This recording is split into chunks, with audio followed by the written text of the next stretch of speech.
May 1, 2010. City College of San Francisco. Home base for Operation Wardrive. Science Hall, Room 37.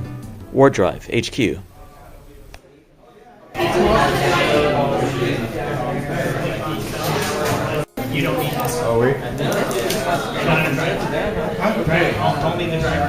No camera, please. No camera. The team leaders.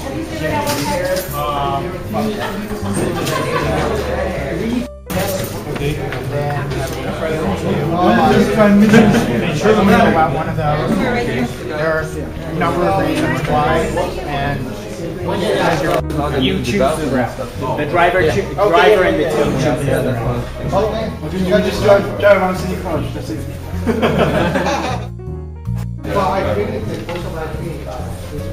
You're gonna drive that whole way, that whole entire area in 1 hour.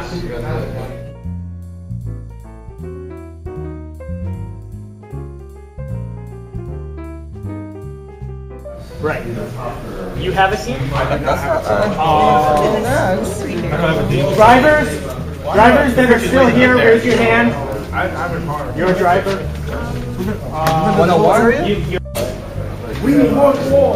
Which section of the city will you be driving?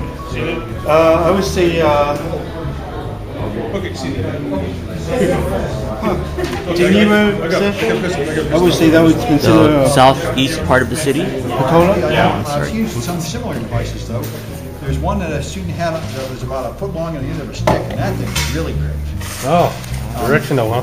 Yeah, certain watching campus. That one. I know it's down this. I walk there all the time. Oh, we can ride just one car. On Saturday, May 1st, what are you expecting to find? What kind of results are you expecting in this? Oh, I expect to see how secure the city is, and I expect it to be more secure than it was in the past. We'll know at the other end. We're going to get the whole city here.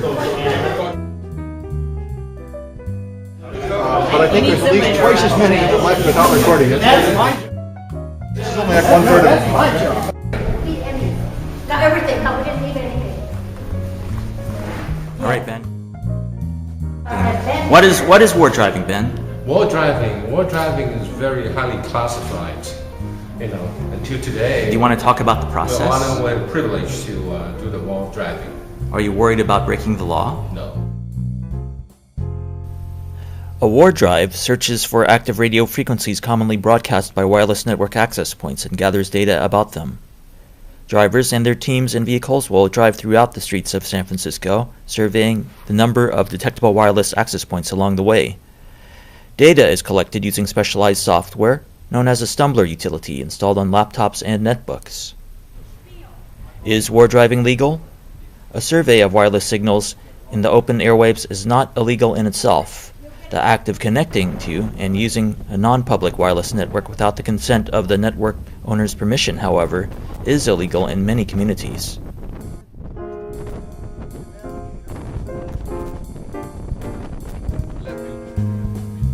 Operation Wardrive begins. On this trip, we will follow this team equipped with 2 laptops through a city neighborhood on their survey.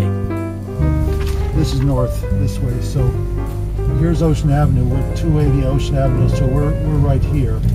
Got A here, the little flag here.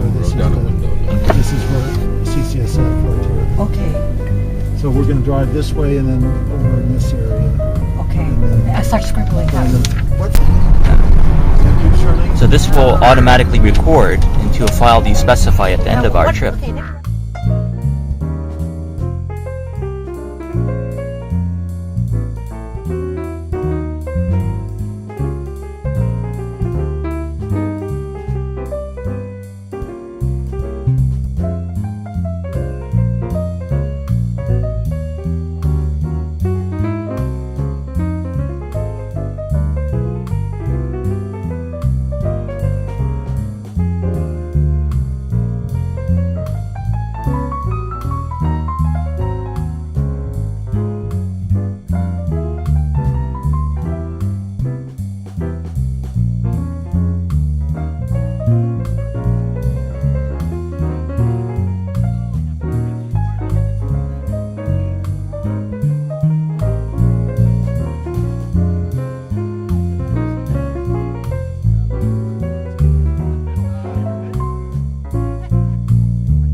With the Wardrive data collection stage complete, we assemble our Wardriving teams 1 hour later at a restaurant near campus HQ for some rest and relaxation.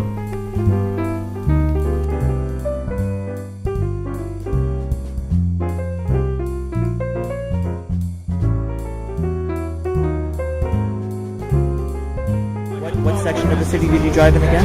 We drove down to Geneva, all the way down to Visitation Valley. You know, we park out Palace. That's a long How many trip. wireless did you pick up? For me, I think it's in the close to about 900. That's it. 900? Yeah, but that's not much because see, they pick it up more. They pick up 1,600. Whoa, do you know where they drove? No, we were on the same car. So Oh, we the same about, I think 6 people all together. So this gentleman had a Dell laptop and you had an Holy Apple. mackerel. That's not much actually. It's 1,600. I mean total because we're in the same car, right? So everybody speaking the same thing. So they pick it up more. Well, if you had 900, he should be close to 900. Oh no, not really. It must be the sense, as you You have say, to do it's the the sensitivity. of the chip depend on the manufacturer. It's all depend how they made so it. The that thing. explains it. And Dell laptop. That explains See, they got a different one. They got I don't know what brand it is. Very interesting. So if you go like in a group and then everybody got a notebook, you will see different results. You won't see the same one. The Wardriving results. Can I ask you, sir, how were your Wardriving results? How many wireless access points did you survey? I think we got about 1,000. 1,000. That's quite a few. What part of the city did you drive through? What part of the city did you drive through?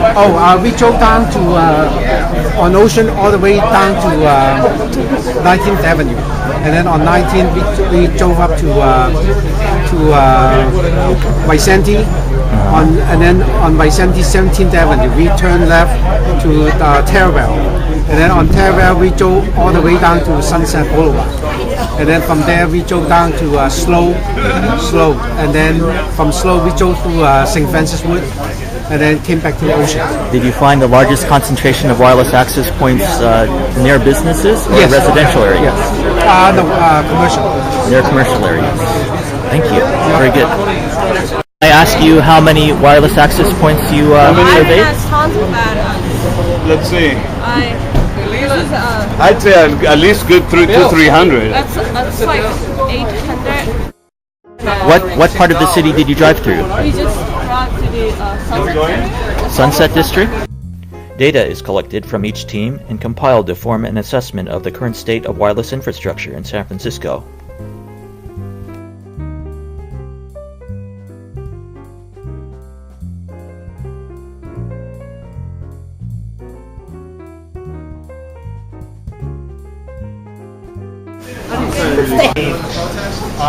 Just get to the point where that file is saved at. Oh, okay. What are you going to do with yours?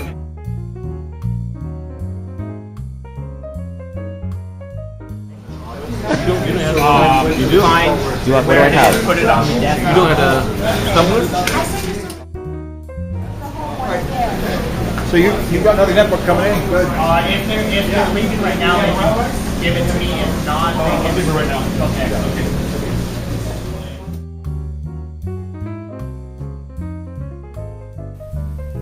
Let's take a look at the proportion of wireless networks that are protected using various encryption methods and unprotected open networks not using encryption. We can see from the fall of 2008 to the spring of 2010 the increased adoption of the current Wi-Fi WPA2 encryption standard and the discernible decrease of open non-protected wireless networks. The use of secure, encrypted wireless connections is on the increase. This knowledge of the current state of wireless communications in the city is made possible through teamwork and the Wardrive.